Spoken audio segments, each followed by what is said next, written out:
vs. Meltzer, the show where I challenge the star rating of the one and only Dave Meltzer. My name is Ryan Alvarez, and today, in honor of Blood and Guts, we are taking a look at the War Games match between Sting's Squadron and the Dangerous Alliance from WCW WrestleWar 1992. Meltzer gave this a 5-star rating. Let's see if I agree. The Dangerous Alliance, led by Medusa, accompanied by Paul E. Dangerously, also known as Paul Heyman. We have the U.S. Heavyweight Champion Rick Rude, Stunning Steve Austin, Larry Zbyszko, Arn Anderson, and beautiful Bobby Eaton. Sting's Squadron is the WCW Heavyweight Champion, of course, Sting. Nikita Koloff, we'll get to that a little later. WCW Television Champion Barry Windham, the Natural Dustin Rhodes, and Ricky the Dragon Steamboat. Austin and Windham start. Windham is all over Austin.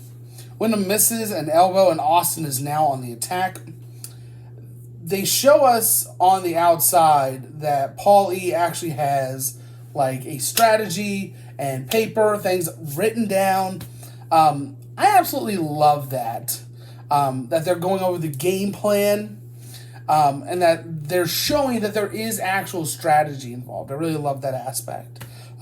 This is not the first time they would show it in the match either. They would constantly show it, even though they had two strategies, obviously, one with and one without the advantage. So either way, I love that they go back to it throughout. Austin jumps over ring 1 and clotheslines Windham into ring 2. Windham catches Austin hanging from the top of the cage and slams his face into the mat. Wyndham throws Austin into the cage, starts grinding his forehead into it. We do see that he is busted open. Now, here we go. The first 5-minute period is over. We are now having a coin toss to see who will have the man advantage for the rest of the match. And it is the Dangerous Alliance. So the War Games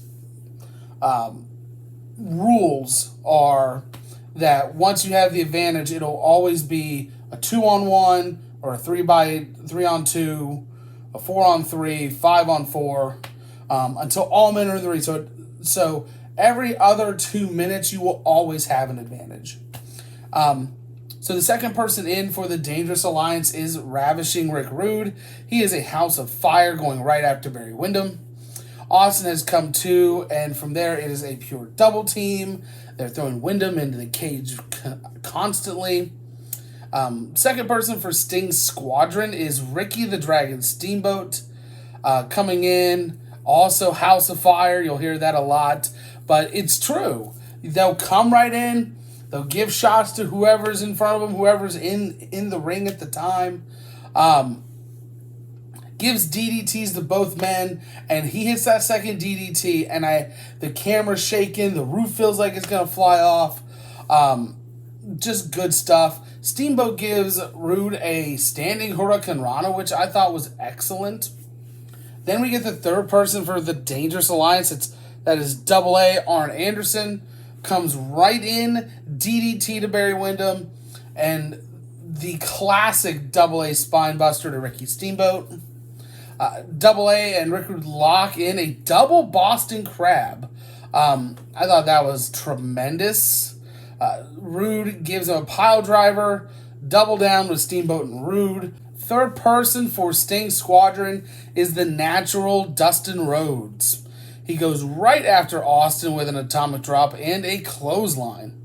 Then turns around with a clothesline to Arn. Steamboat now has a Boston Crab locked in on Rude. The Natural with an electric chair on Austin, while Steamboat has a figure 4 on Rick Rude. Rude turns it over. Steamboat turns it back over. We get the fourth person for the Dangerous Alliance, and that is Larry Zbyszko. Dustin is all over Zbyszko. We now see Medusa climb the cage.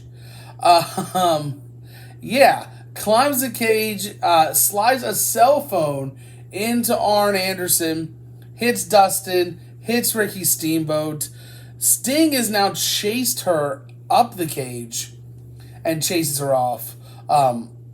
Meanwhile, Arn throws Dustin into the cage now that he has gained the advantage with the cell phone. The fourth person for Sting's Squadron is the captain, the WCW Heavyweight Champion Sting. He is going for broke. Famouser to Arn, press slam to Rude, back body drops Austin into the cage.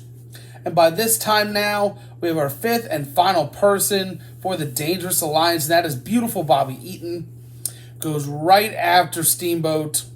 Dustin with a big boot to Austin. We see that the Dangerous Alliance begins to loosen one of the turnbuckles. That'll come into play towards the end here. So now we get the fifth and final team member for Sting's Squadron, the last man to enter this match. And that is Nikita Koloff. So now that Nikita Koloff is in, the rules now are you either have to surrender or you must give up via submission. It's the same rules that they did in the most recent Blood and Guts. This is not NXT War Games rules. This whole match is exactly what AEW followed when they did their Blood and Guts. But the big question here involving Nikita Koloff is whether he will stay loyal to the team or not. Immediately throws Arn into the cage. He helps Sting up. Double clothesline from Arn, coming from Arn and Austin. Koloff pushes Sting out of the way. They hit stereo clotheslines, lock eyes, high five, hug it out. And this is a bigger pop than Ricky Steamboat. I'm not even kidding. Like, just the fact that we get a hug between Nikita Koloff and Sting just blew the roof off the place. Stinger now with a Stinger Splash. Scorpion Deathlock on Arn until Bobby Eaton breaks it up. We now see that Rick Rude has finally gotten the turnbuckle undone. Dustin has Zbyszko in a figure four, and it looked like he was tapping, but I guess not. Zbyszko has the turnbuckle. Eaton's holding Sting. Eaton accidentally gets hit in the arm by Zbyszko. Sting locks in an armbar on beautiful Bobby, and Eaton gives up. That is it. This match is over. Sting's Squadron wins. With that being said, do I agree with Meltzer? Heck yeah, I do. This is an instant 5-star classic. This is the best War Games that I've ever seen. There's so much going on, but it wasn't overly chaotic. There were so many smaller storylines underneath this large umbrella that was War Games, but it wasn't overly convoluted. It was violent, it was hard-hitting throughout. There were a few guys bleeding, some like a stuffed pig. It just added to the drama that was already there. Best of all, the crowd was invested. That's how you know you're doing your job. Overall, outstanding match, well-deserving of a 5-star classic here. What did you think about the match? Leave your thoughts in the comments below. Please take a moment to like, share, and subscribe, as well as visiting our other social media links in the description. Thank you for watching, and I will see you next time on Alvarez vs. Meltzer.